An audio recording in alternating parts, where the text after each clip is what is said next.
Oh, hello. Cheryl here. And you can see I'm missing my partner, Anita. She would be sitting right here. However, she's got some family things to deal with this morning, and we're sending her lots of love along with everybody in her family. It is Feng Shui Friday, and I'm not at home. Can you tell? Look at this behind me. I am at Bluegrass Garden and Sod, the garden center, and Kevin let me set up here in the middle of the perennials. It is just lovely, absolutely lovely to be out here this morning. And of course, as always, I take our cue, whoops, upside down, from the Personal Paradise card deck by Tara Catherine Collins for our cue, whatever it is we're going to talk about today. So, I shuffled earlier because it's me trying to record, go live, handle everything. It's way easier when Anita's here, and I miss her doing all of her stuff. Anyway, four cards came out, and I have to tell you, it's very funny to me because the first two that came out were the number 50 card, Children and Creativity. Notice the 5, and 21, Dining Room. Now, 1, 2, and 5 is an 8. So just keep that in the back of your mind. We got an 8 already. Really, children and creativity in a greenhouse. And I've seen lots of little people out here today already. Bluegrass is having their annual tray sale. And by annual, I mean not they do it once a year, because there's no guarantee in that, but the annuals. So the plants in the annual greenhouse, you can fill a tray for $30. So it's busy out here. On top of that, they're hanging baskets or buy one, get two free. Amazing specials. And there's other stuff going on. We'll talk about that, but you can also check it out online. And of course, on Facebook, they have their own site. Now, back to the children and creativity and dining room. Why dining room? Well, often in people's homes, the dining room can become a catch-all. And you know what Anita and I are going to tell you. The first step in feng shuiing is to declutter. So if your kitchen table, your dining room space has become a catch-all, or if you don't use it, you might want to ask yourself why. Is the furniture uncomfortable? And if you answer yes to that, then why are you settling for uncomfortable furniture that you don't use? Think about that. Is it too small or too cluttered? If it's too cluttered, declutter. What are you using it for? If the purpose of the dining room is for dining and you're not using it, where are you dining? Are you sitting in front of the TV? Are you sitting around the island? Are you by yourself? Does your family not eat together? Maybe you are single, and that's perfectly fine. But answer some of those questions, because you're the only one who knows what's actually going on. I'm going to take a boo on a different page here just to make sure I'm actually still streaming. And it looks like I am, so yay for me. And I can't tell if, what's the word I want? Oh, it doesn't matter. If anybody's on with us. I'm not that talented. So if you're joining us this morning, thank you. We normally, Anita and myself, are all in alignment, creating sacred spaces. Anita A, imaginary person right here. Cheryl V, your stress reduction gurus. According to Dr. Bruce Lipton, the number one cause of dis-ease is stress. Think about that for a second. The number one cause of disease is stress. If that is the case, then wouldn't it make sense to deal with the stress in your life? And the cause of that stress. If that stress is the dining room for you, let's dive in and ask why. You can only answer the question yourself. I want to talk a little bit about the children and creativity, because the one thing that we know for sure is that children have a way of finding the fun things in life. They're in awe. They're in amazement. So I just want to grab one of the plants I have set aside here. Of course, I, started some of my own shopping. Look at the light and airiness of me. Now, this is Diamond Frost. It's a euphorbia, but it is so light and airy. This is not dense, okay? When you think of something that's dense, this is dense. It's a card deck. It's heavy. So if you're surrounding yourself with a lot of possessions and you're feeling weighed down and you're feeling very heavy, it's because it's dense energy. Having things around you that are light and airy lifts your energy like a fairy. So now let's go back to the children. Imagine being a small person and finding this plant. Does this not remind you maybe of a fairy garden? Maybe in your imagination you can see this as a big tree, but you're only this big. Maybe you see the white and think, oh, those are like little whirlwinds or little petals, which is indeed what they are. What does your imagine think about? Write in the comments. What does your imagine bring up for you when you think about the difference between light and airy, getting a little creative, and heavy, dense energy? Two different things, right? Maybe this is, so does this feel dense? Yes. It's a sign holder in comparison to light and airy. Bringing in some light and air into our homes, into our spaces, can come about in multiple ways. But it all starts with decluttering and getting rid of some of and letting go of some of that dense energy. And when you think about it, that dense energy is heavy and it weighs on our shoulders. So do you find you're having some shoulder issues? Are you carrying too much burden, that energetic side effect, shall we say, of carrying a load, the weight that sits on your shoulders? Okay, so that's the number 8, or those two cards create the number 8. The other card that came up right off the bat was number 26, family room. Well, we were just talking about children and creativity and family room. And this time of year, North America anyway, many of us change our indoor living area to outdoor living area. And there's so many ways we can enhance that. And I'm just going to get up and grab this hanging basket because I'll tell you what, buy one, get 2 free. What an instant way of changing your environment. So look at this basket.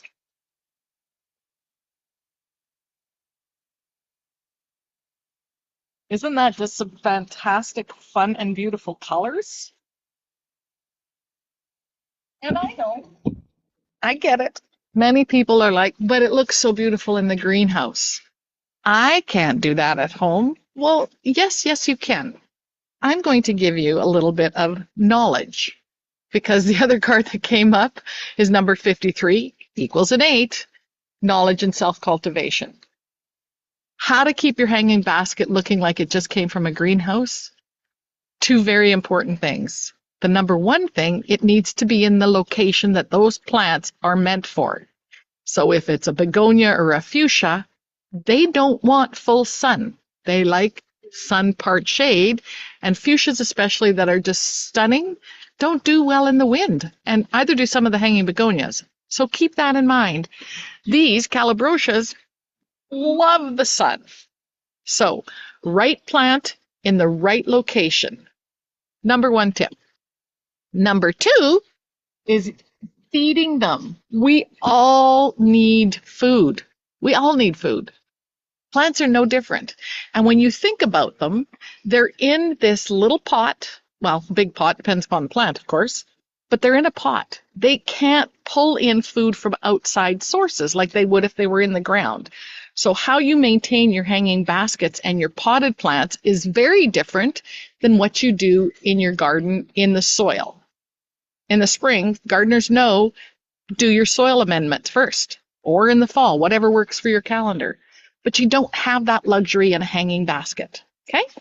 However, there are things out there that can help you. And one of the ones that Bluegrass recommends is this Garden Plus, and it's a hanging basket, but it's a slow release feed.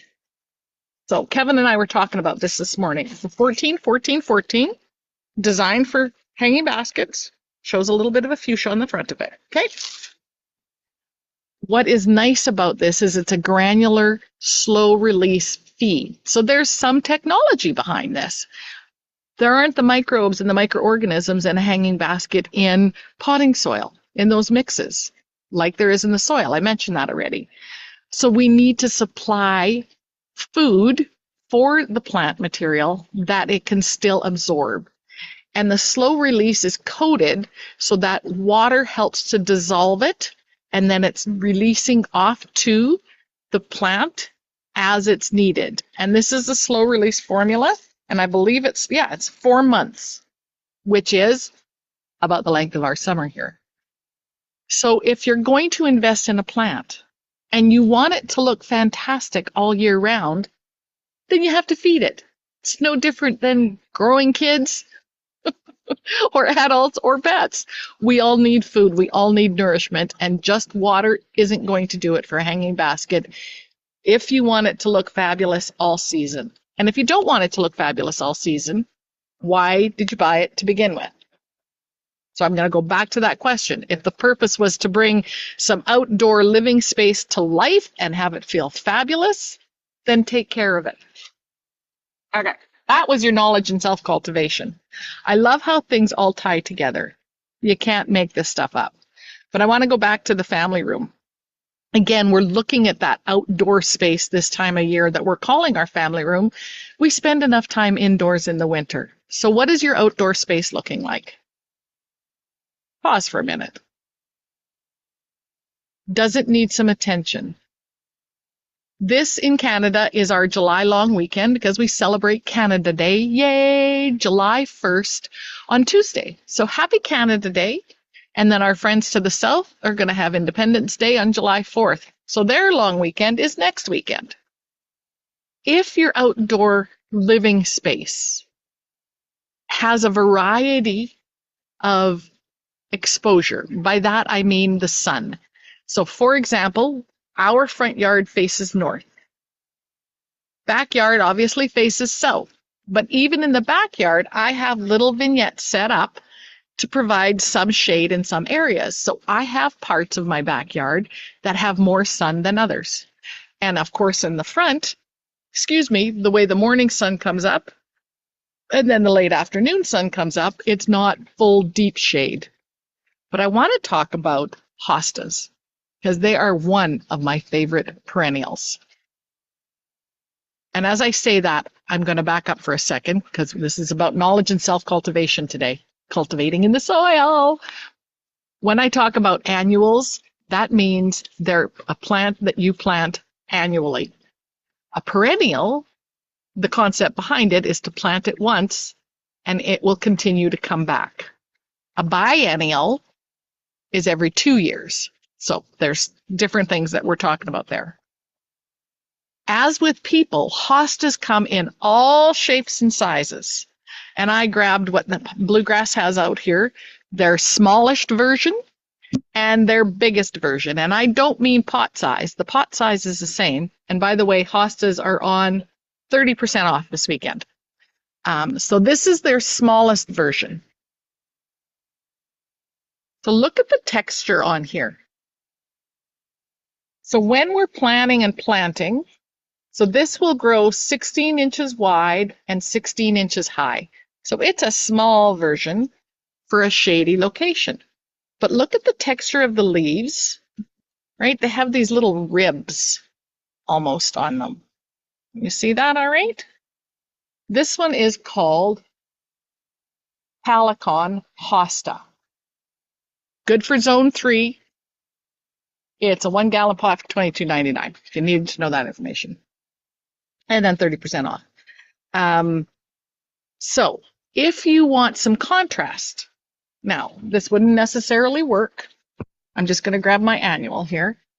I want to check. So I think this is full sun, but it might be sun part shade. Let me look.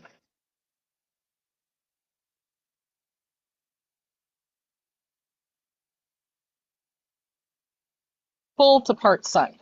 Okay. So if I had a shady location, partially shady location, you could go light and airy with something a little bit more dense. So do you see how this by itself is a little heavier, the big wide leaves? And as soon as you bring in something that is a little lighter, it changes the feel. And I think gardening is all about how it feels. Part of it. Some knowledge that's necessary too. And we also want to cultivate that knowledge. You never stop learning, right? Never stop learning. It's also an industry that's constantly changing with new cultivars and things like varieties. Okay, so this is the little hosta, Halicon, 16 by 16.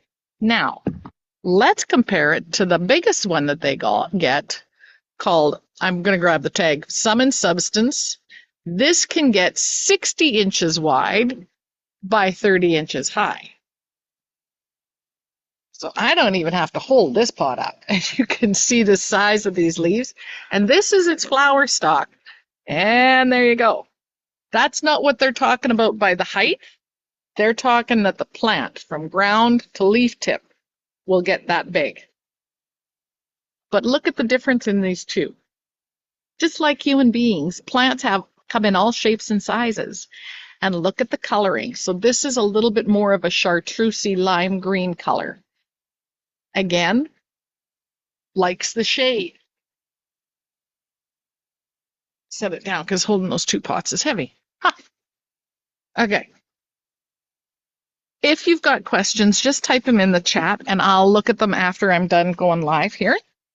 And maybe Anita's watching and she can always answer them too. So depends on what's going on in her life and at the moment. So back to the knowledge and self-cultivation.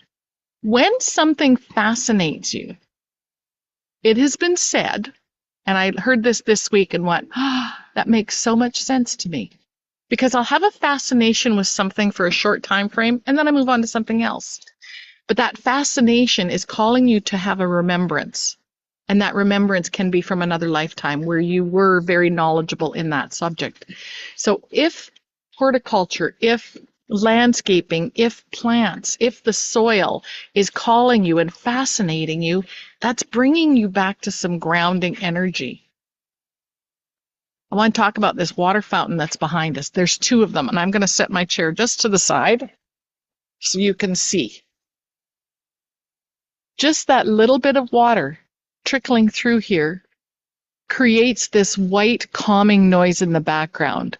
It adds humidity, so you can see that there's a peony here and a fern and some other perennials, because we're in the perennial house, are enjoying the humidity that's being created. So it's creating its own little microclimate here. This is also giving you an idea of some of the other ways that you can incorporate water features into your own home, into your own backyard, into your own new family room for the summer.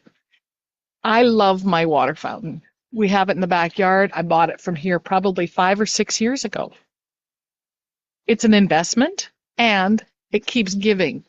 We had Moose with us for the last 2 weeks. He's a 2-year-old chocolate lab for the last few days, I should say, about a week. And it took him one trip out for a walk to come back, and that was his fountain, right? So the animals enjoy it. I've seen the birds come through and sit on the edges of it and have a little drink of water. And you don't have to have a massive fountain, but look how beautiful this is. If you've got the space for it, recommend it. The one beside it, the feminine figure, look how that swirls. Look how soft and feminine that fountain is. It's not running because we've only got the one running right now and the bubbler, and we'll talk about the bubbler in a second. But that background noise, that white noise, has a very calming effect. And often our lives are so busy and so chaotic that just sitting out in your outdoor family room, wink, wink, nudge, nudge, can calm that energy. The children, it's been interesting to watch because I've been working out at Bluegrass here this spring, and we have water fountains right when you come in the front door, and I've been at the information desk. First thing that the kids go to, First thing is the water. They see the flow. They start to play instantly. So give that a thought. If you've got some grandkids maybe, or some little people in the neighborhood that come and visit, whatever the case may be, that water fountain or water feature that you invest in can be a source of entertainment for them, for the birds, for the animals, and some background calming energy for yourself. So that's some food for thought there. My actual favorite is this tiny little bubbler with 3 birds on it. And again, once that gets going, that little bit of sound, you could even have that in an enclosed area. Well, you could have any of these in an enclosed area. We're in an enclosed area. But in your office, in the dining room maybe, just that little bit of subtle sound helps to calm us, calming the energy. We've even got a little walkway, a little bridge here. Back. Let's go and talk about, what time are we at? Oh, we're doing pretty good. I'm going to have a sip of coffee. So we've talked about the family room. We've talked about knowledge and self-cultivation. And cultivation, you just want to get your hands in the soil. Best place to do that is in nature. And we're being called by Gaia to reconnect with nature. So hanging around, even we have people that will come out here with their coffee and just wander around. They don't necessarily buy anything, but it's a fantastic place to just come and be. You can get some education from the staff. They're very knowledgeable out here. Anyway, knowledge and self-cultivation. We talked about children and creativity and the dining room.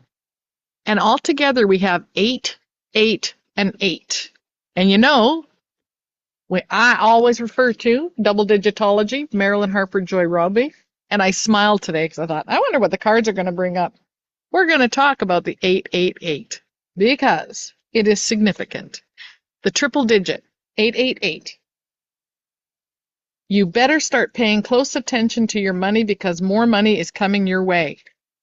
Like that. Or if you're not paying close attention to your money, money will be taken away from you because it is the ebb and flow. Those that begin seeing 888 in their path also will get the opportunity to look for a new spiritual skill or innate ability. Let's talk about that knowledge and self-cultivation again. You will definitely start seeing an increase in your intuition, inner sight, and for many, even begin seeing premonitions of possible future experiences. The 888 will also magnetize opportunities to you that will help you flow through life with love, abundance, and more positivity than anything else. Who can't use a little bit more positivity in their lives? I know I can. There's so much drama. There's so much chaos going out in our external world. We don't have to participate in it. If you do, you're choosing to. You can look at every situation and go, what can I learn from this? Can I be that positive influence in this situation? Do I even want to be any influence in this situation? Who knows? Anyway, I hope you have yourselves an absolutely outstanding week. I suggest if you're in central Alberta, you come on out to Bluegrass for their huge sales. And I almost forgot, tonight here at Bluegrass, I'm coming back to this because in our Her Inspired Journey, I even brought these today. Hang on, 1 minute. Let me get one of these. These are our little brochures about Her Inspired Journey coming up September 13th and 14th. And one of our speakers this year, Delmaine, is going to be participating at this evening's annual art show, an art walk here at Bluegrass, 5 to 9 p.m. She will have some of her art here on display. I'm very excited. She was just recently at an auction in Calgary and did very well, from what I understand. So I'm going to come out and support her. Maybe I'll see you here. There'll be live entertainment. There'll be some beverages available, and there'll be artists set up all over the place showing their talents. There's your children and creativity in adult form. If you haven't yet checked out Her Inspired Journey, our event coming up September 13th and 14th, I really recommend you do. Anita and I have created an environment that is grounding. It is a space where women can connect in a community to be seen and heard. So some of our speakers are seasoned global international speakers, and some of them are taking the stage for the first time. How exciting is that? We have amazing sponsors. Bluegrass has sponsored the stage for the last 2 years. Hopefully they'll do it again this year. We'll see. We haven't had that conversation yet. But check us out, herinspiredjourney.com. We're working on the website and updating the speaker lineup right now. When you check out the brochure, if you get to see them, there's lots of information. And this was before we started last year, everybody coming in the door. And this was during the event. That's what it's about, ladies, gentlemen. A heart-centered connection. This is the room. And if you look closely, you can see the stage. And we try to create a living stage because it's that important to be surrounded by live plants. Gaia, wherever you're at, bring a little bit of nature into your home. Have yourselves a fantastic week. We will see you out and about, maybe at the art show tonight. Really would love to see you at our event, or maybe out here at Bluegrass. Have a great week, everybody. Mwah. Take care.